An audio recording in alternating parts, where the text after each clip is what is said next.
Banks are one of the engines of the modern economy, but the way they work is under threat. Tech payment giants and digital currencies are revolutionizing how people use money, and this could have dramatic consequences far beyond banking. It could affect consumer privacy, government power, and the stability of the entire financial system. It is difficult to overstate sort of how radically different that world could be from the one that we live in now. So what would a world without banks look like? And would you even miss them?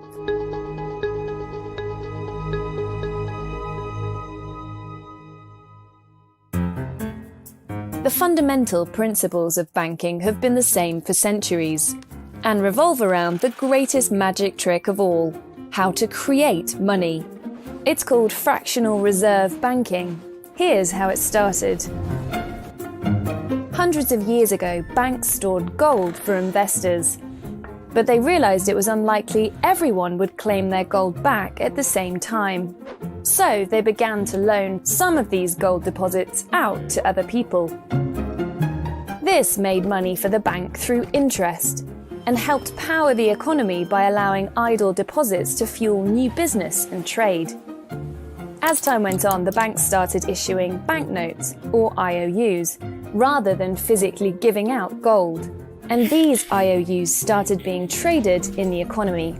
This meant the amount of money in circulation was much larger than the value of the gold held by the banks. So the banks' lending had in effect created new money. Nowadays, most money is digital. When the bank makes a loan, it creates a new asset on its balance sheet and credits the borrower's account with new funds, which creates a new deposit. The fundamental principle is the same.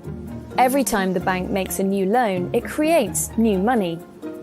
In fact, 90% of money in the world is digital deposits that have been created by banks in this way. This is hugely important for the economy. What it means is that banks are able to respond to demands for money in an economy. And that means that the supply of money in an economy is very elastic. There is no set amount of money in circulation. So if the economy is booming and more goods are being created, then thanks to fractional reserve banking, the supply of money should also increase as people take out loans and make new investments.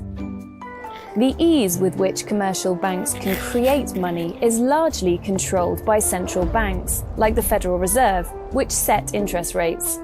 If interest rates are high, banks pass those costs on to borrowers. This makes it more expensive for them to borrow money to buy things. And so banks create less new money. Central banks also supply money for use in the economy. They print the physical paper cash people carry around, and so banks and central banks balance the need to create money between them.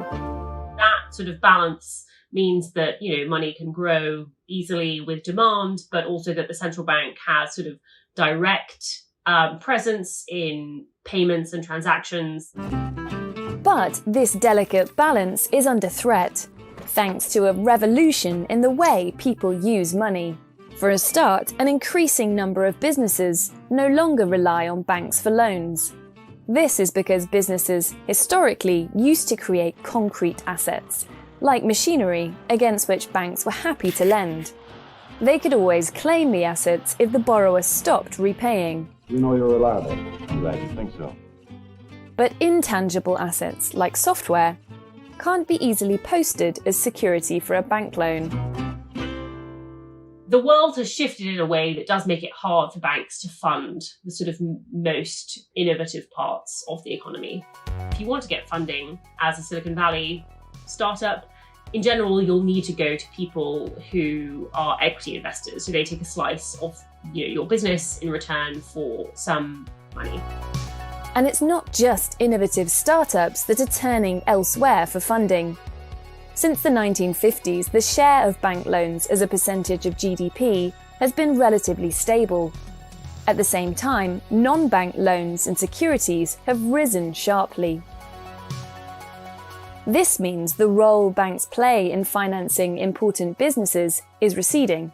And that's not all. The way people move and spend their money is changing too, thanks in part to a new class of mega apps from China. One of the most popular is Alipay from Chinese tech giant Ant Group. It has over 1 billion users and handled $16 trillion in payments in 2019. I am Alipay. I have a dream to create a world where mobile payment replaces cash payment. Rather than using bank cards to make payments, Alipay customers carry out transactions by loading money into digital wallets. They can then do anything from buying lunch to investing in stocks and shares, all without leaving the app. And rather than paying expensive international transaction fees to their bank, Alipay users can also use the app overseas. You're already seeing this, even in America, Walgreens in the States accept Alipay. This sort of new digital payments ecosystem sort of completely disregards nation states and national borders. It's not just Alipay. Facebook is developing its own digital currency, and Amazon is also working on financial services. Some worry this could concentrate too much power in the hands of a few tech companies. But for central bankers, the problem is even more acute. They fear these developments could cut the cord between the central bank and the economy altogether. These super apps in China, they started off just doing payments, and now they do provision of loans, they do provision of investment services, they provide insurance, they do all the things that banks do. Central bankers feel as though their sort of ability to oversee and conduct monetary policy and oversight is, fundamentally slipping away. So some central banks have taken radical action by creating their own digital currencies to rival the tech giants' payment systems, in the hope this will secure their grasp on the economy. Central bankers' level of discomfort is potentially prompting them to sort of act to change this, economic system, the monetary system that has underpinned modern economies for, 250 years. China is one of the largest economies leading the way by trialling a digital yuan. You might have heard of Bitcoin or other digital money that is supposed to disrupt finance. But digital currency issued by governments in this way might be even more radical. Here's how it works. Most central bank money is held by commercial banks as reserves against customer deposits. You can only access a small amount of this government-made money via physical notes and coins, as this physical cash is issued by the central bank. In the UK, banknotes are even signed by the chief cashier of the Bank of England. A central bank digital currency, or CBDC, is a bit like digital cash, as it gives the consumer a direct relationship with the central bank. So, in theory, instead of keeping your money in a commercial bank, you could hold all your money in the Federal Reserve or the Bank of England. CBDCs are only being used or trialled in a handful of countries worldwide, but they're growing fast. 80% of central banks are considering issuing them in the future. The Bank for International Settlements, which is a club of central bankers, says that within 3 years, a fifth of the world will live in countries that have this central bank digital money. This could change everything. If everyone put their money into a CBDC, then fractional reserve banks could potentially be out of a job. This could affect economic growth, as they could not rely on consumer deposits to finance their loans. And this would be particularly pronounced in the developing world, where most lending still comes from banks. But that's just the beginning. There are also concerns about potentially, cyber warfare. Because if you can take down the servers that support the central bank digital wallet system, then you could shut down an entire economy. Digital currencies could also increase the potential for state intervention in everyday transactions. It becomes much easier for governments to completely block your ability to pay for something. It's very easy to imagine that, perhaps you could program, money in China so that it can't be used to pay for books or newspapers from foreign sellers.